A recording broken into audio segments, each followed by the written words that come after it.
Assalamu alaikum wa rahmatullahi wa barakatuh. It's good to have you here with us at Somaliland National Television. I'm Mohammed Aden here with the English news. Let's take a look at the main stories making headlines. Minister of Foreign Affairs reaffirms Somaliland's commitment to cooperate with neighbouring nations. Chief of Police informs media about illicit crops captured. Female terrorism suspect hunted by French police, reportedly in Syria. Minister of Foreign Affairs of Somaliland, Mohammed Yunus, held a press conference at his office discussing recent statement issued by IGAD's foreign ministers as a result of meeting held in Mogadishu, in which the minister said has nothing to do with Somaliland's sovereignty and territorial integrity. Mohammed Yunus, speaking on the IGAD meeting of foreign ministers, stated that the communique issued by the foreign ministers is irrelevant to Somaliland's issues, and that Somaliland is a sovereign and developing nation which all of its citizens hold dear the belief that they ought to lobby for support of Somaliland's search of international recognition. Minister Mohammed Yunus urged countries unified under IGAD regional administration to preserve the rights of Somaliland citizens who, along with their government, are committed to working collaboratively with the neighbouring nations on peace, commercial transactions and diplomatic ties. The Minister of Foreign Affairs said that Somaliland, unlike Somalia, has been fully capable of strengthening security of its borders, which ensued increasing economic transactions with neighbouring nations including Ethiopia and Djibouti. Earlier, the Intergovernmental East African Organization on Development pledged to preserve the territorial integrity of Somalia, and the Somaliland's Minister of Foreign Affairs, Mohammed Yunus, said this only serves in relation with Somalia's increasingly emerging regional administrations, but not Somaliland, a country that has already met the international criteria for countries seeking recognition from the international community of nations. Minister of Foreign Affairs Mohammed Yunus, accompanied by the Minister of the Interior Ali Mohammed Warnade, Vice Minister of Presidency, as well as other government officials, attended an event held to close a training workshop for ministerial employees. Minister of Foreign Affairs Mohammed Yunus, speaking at the ceremonial event, discussed the necessity of training workshop to extend public service and ensure that ministry achieves its obliged duties on fulfilling objectives sought. Minister Mohammed Yunus urged the ministerial employees to focus on more productivity by the ministry and utilize the workshop for increasing their performance to secure that ministerial goals are achieved. Minister of the Interior Ali Mohammed Warnade, also speaking at the event, corroborated the underlying importance of taking forward the country by capacity building institutions as well as enhancing the knowledge of public employees. Minister Warnade told ministerial staff to carry on with dedication and commitment to ensure more progress on Somaliland's objectives on attaining international recognition. Other keynote speakers at the event stressed the necessity and the significant role such training workshops can play in extending public service and the knowledge of government employees. Finally, the Minister of Foreign Affairs provided certificates for ministerial employees who finished the training workshop.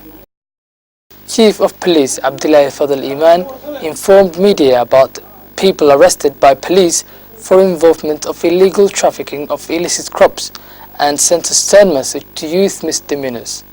Chief of Police Abdullahi Fadl Iman told media that police apprehended several individuals found smuggling illicit crops, including alcohol, to the main cities of Somaliland as part of increased police presence in the main cities and border crossing areas across the country.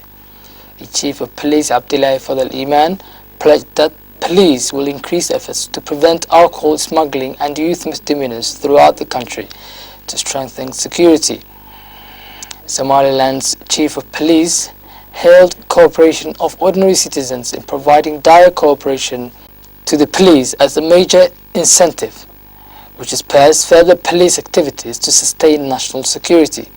Abdullahi Fadl Iman also told the press that police will take a strong stance against youths involved in misdemeanors and petty crimes. He urged them to refrain from such unlawful and anti-security activities and otherwise police would take strong measures to curtail such activities for the sake of national security. The Director General of the Ministry of the Interior, Abdissamed Umar Mal, speaking at a press conference held in Hargeisa, discussed the ongoing civic registration. The Director General stated that civic registration will soon launch in several cities including Beli Gubedle, and that Ministry dispatched equipment and employees to start work in the region. Abdissamed Umar Mal also stressed that civic registration efforts have been successful in the capital and in many other cities across the country, where people took their citizenship identities. The Director General of the Ministry of the Interior urged residents of Beli Gubedle to register themselves as citizens and spoke regarding the underlying necessity of civic registration ongoing throughout Somaliland. Somaliland's Ministry of Youth, Sports and Tourism organized a football tournament held in Gurya Samo Playground in the capital of Somaliland, Hargeisa. One of the main objectives of this tournament is to entertain the youth and raise their awareness on the issue of illegal migration. Coordinator for football tournaments for the Ministry of Youth, Sports and Tourism opened the event and highlighted the purpose of the tournament, stating that it's designed to raise the youth's awareness on the importance of football to every developing nation, and said that football is one of the most important sports of all time. He further explained the obligation upon every Somalilander in raising the youth's awareness on the issue of illegal migration, which is the cause of the death of many of our youth. The coordinator also spoke about the importance of encouraging our youth to engage in more sports activities that will strengthen their bodies and minds and will also keep them occupied instead of wasting their lives in the process of illegal migration. The event was concluded by handing over trophies to the winning team. You're still watching the English news on Somaliland National Television, the only Somali-speaking channel within English news. Now for the main international headlines in detail.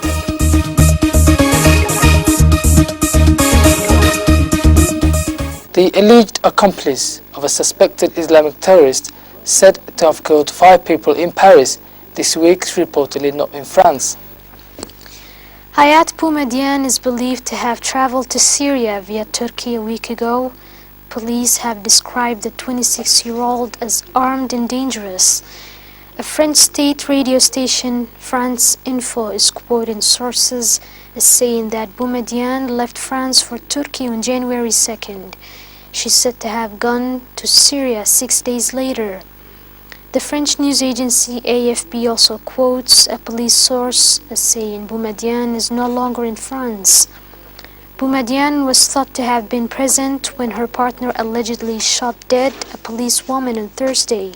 He also accused of taking numerous people hostage at a Jewish supermarket on Friday. This siege ended in a hail of bullets as police stormed the building. He's believed to have killed 4 of his captives before police launched their assault. The attacks have been praised by the head of Al-Qaeda's North African branch, who described the gunmen as Knights of Truth. The group has also threatened France with more attacks. The French president convened his cabinet for an emergency security meeting on Saturday to discuss the situation. The City of Light has experienced some of the darkest days in its history. A police cordon remains in place around the supermarket in Porte de Vincennes, and France remains on the highest level of alert. The experience of a terrorist attack on their doorstep has left some Parisians rattled. "It's no longer like before," said one woman. You got out of your home and you don't know whether you'll come home." Others say it won't break their spirit. "What happened is tragic," explained another resident, "but we will rise up, we'll go back to before, and those people won't destroy us," he added. A floral tribute continues to grow outside the offices of the satirical magazine in Paris. Staff members who survived the massacre held a meeting at adjacent newspaper offices on Friday to plan their next edition, which is some are saying could be their most provocative. That's all we have for you today. Thank you for joining us. Catch us at the same time tomorrow. Until then, Assalamu alaikum wa rahmatullahi wa barakatuh.